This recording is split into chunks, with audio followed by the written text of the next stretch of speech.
resolve disputes in the IPR mechanism, perhaps through mediation and arbitration, and not necessarily through the normal judicial process. Here, as you know, arbitration and mediation is constantly evolving, even in India, and worldwide, of course, it's been there for a long time. And it would be very helpful also if intellectual property disputes can also be resolved through this system to the extent it is practical. The only danger which arises is, as Supreme Court has also cautioned in Booz Allen Hamilton case, that there are certain rights which accrue only between two individuals or between two private parties, and which will not affect any third party or the interests of state or the general public policy.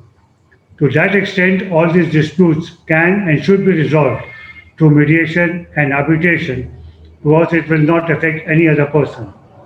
But there are, of course, certain matters which does affect a third party, including the broader public policy.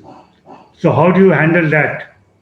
Now, since we are speaking only of the IPR regime and not the other regime, where the court has said that arbitration is not the correct forum, for example, in criminal matters or in divorce or in testamentary proceedings, but that is not the subject today. Therefore, let us focus on the key elements or the key intellectual property areas. For example, if you take patent, of course, whether you are entitled to patent or not, only the patent office can decide. And here there is a clear legal provision and also public policy that whether it's a new and useful invention can be decided only by the state, either directly or through the courts or through its patent officer, and it cannot be left to a private adjudicator. So registration of patent, cancellation of patent is certainly off the limits of mediation and arbitration.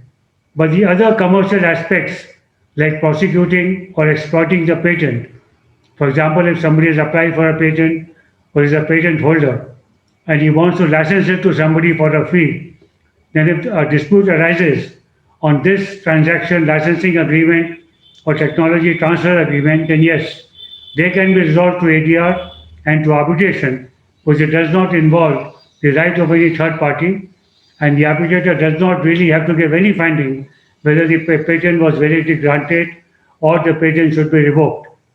Similarly, you can take the trademark cases. Trademark also, as far as registration by the registering authority is concerned, we can leave it aside. But similarly, for licensing, for giving the trademark rights to somebody, for ascertaining the damages, for breach of trademark, for valuing a mark, etc., between the private parties, again, arbitration and mediation is acceptable. Not world over, it has always been acceptable. Now it's acceptable in India also. Although we must realize that the bulk of IPR litigation in India today, which takes up the time of court, is mainly at the interlocutory state, which is to get injunction, temporary relief, etc., for breach of trademark as passing off, or even for patent. Now, as far as the interim orders are concerned, even in the arbitration jurisprudence, you have Section 9, you can go to court for interim injunction before the tribunal is constituted, or if the tribunal takes too long a time. So, to that extent, the jurisdiction of the court for interim orders is also contemplated and also provided in the Arbitration Act itself. Similarly, you take copyright. Now, copyright, you don't have to register yourself, it is not compulsory.